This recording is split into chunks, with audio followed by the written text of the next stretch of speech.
Eva hat gefragt, ob es noch eine andere Möglichkeit gibt, eine Combo, eine Optionskombo zu rollen, außer in dem Verlängerungstool. Und ja, die gibt es. Ich zeige euch einmal das Verlängerungstool, wenn ihr die Combo anklickt, rechte Maustaste und dann findet ihr ja wie bei jeder Option hier den Button Verlängerung. Dann macht sich das folgende Fenster auf und das ist hier dieses Verlängerungstool. Da es hier bei dieser Geschichte ab und zu mal dazu kommen kann, dass gerade in unruhigen Zeiten keine Werte angezeigt werden, zeige ich euch heute den Weg direkt über den Strategy Builder. Hallo, mein Name ist Nicola von Börse und Co. einfach erklärt und heute wieder mit einem herzlichen Gruß aus der Hamburger City. Bevor wir durchstarten, nehmt euch bitte die Zeit, einmal den Kanal zu abonnieren, einen Daumen hoch anzuklicken und auch einen netten Kommentar von mindestens 8 Worten unter das Video einzugeben, damit der YouTube-Algorithmus das auch noch erkennt. Keine Kosten für euch, aber wertvoll für den kleinen Kanal, damit er möglichst schnell weiter wächst. Zurück zum Thema. Also, wir wollen einmal den Amazon 25 April rollen. Wir sind jetzt hier bei 175. Der aktuelle Kurs, das seht ihr hier, ist bei 173 und es kann natürlich sein, dass ihr sagt, oh, das ist mir zu nah dran. Das möchte ich ein wenig schieben. Dafür öffnet ihr einmal den Strategy Builder. Wir merken uns das mal, Amazon 25. April. Dann die Registerkarte selbstverständlich anklicken, damit ihr auch im richtigen Underlying seid. Falls ihr das hier noch nicht haben solltet, den Weg kennt ihr, glaube ich, hier oben AMZN, also in diesem Fall Amazon für Amazon eingeben, ansonsten natürlich entsprechend das andere Tickersymbol, Enter und dann Aktie Smart. Mich würde er jetzt fragen, möchten Sie die aktuelle Registerkarte behalten? Kommt dieses Fenster. Ich sage jetzt ja. Wenn ihr die Registerkarte noch nicht haben solltet, dann wird sie euch neu angelegt. Jetzt müssen wir die Laufzeit auswählen, wo wir unsere aktuelle Combo haben. Das war der 25. April. Und wir müssen den Strategy Builder auswählen. Also bitte nicht über Orders, sondern über den Strategy Builder die ganze Geschichte machen. Jetzt sehen wir hier auch schon den Bear Call.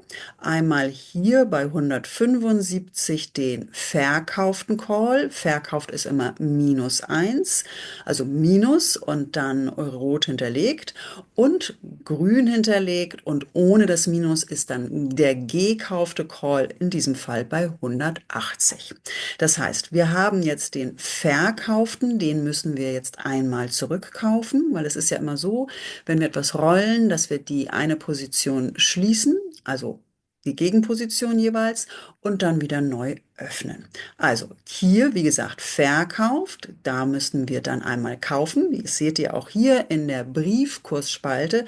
Wenn wir hier mit der Maus drauf zeigen, macht sich ein kleines Fenster auf mit Buy Lex. Das ist dann sozusagen die Gegenposition. Anklicken. Und hier haben wir ja gekauft den Call. Jetzt müssen wir die Gegenposition, also verkaufen. Das wäre jetzt dann hier in der Geldkursspalte. Und auch hier seht ihr das kleine Fenster mit Sell Leg, also Verkauf. Einmal anklicken. Und jetzt haben wir die Gegenposition. Wir müssten jetzt in diesem Fall 1,87 $ bezahlen, um den Trade zu schließen. D steht für Debit und das ist Bit steht für bezahlen, dass wir etwas bezahlen müssen. Jetzt möchten wir die Gegenposition öffnen, wählen dafür eine Laufzeit aus. Entweder hier eine von denen, die hier vorgegeben ist, oder über mehr könnt ihr hier alle Optionen sehen, die diese Aktie anbietet. Wir nehmen jetzt mal den 15 Tage, Entschuldigung, den 2. Mai. Und bleiben mal bei den Basispreisen. Wir nehmen 175. 175 müssen wir jetzt verkaufen und den 180 zurückkaufen. So, und dann seht ihr hier, das ist schon mal gut. C steht für Credit und das ist das Bekommen.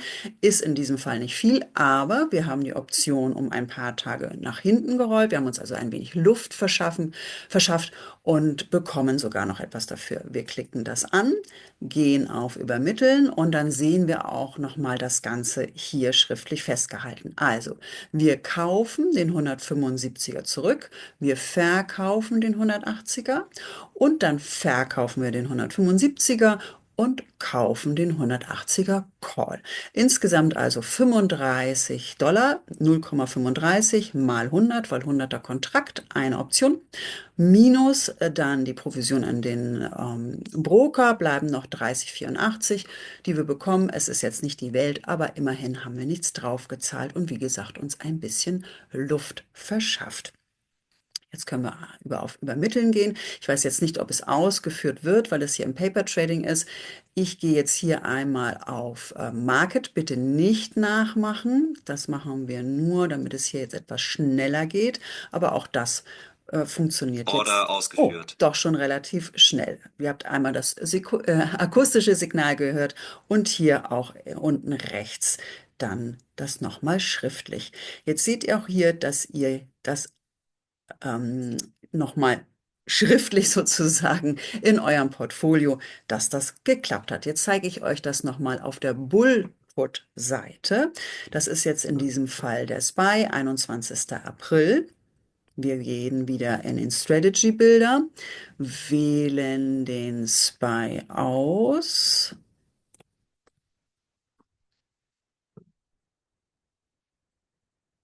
So, dann hatten wir wo den gesetzt? Ich habe jetzt wieder nicht aufgepasst. Wir schauen nochmal. 21. April.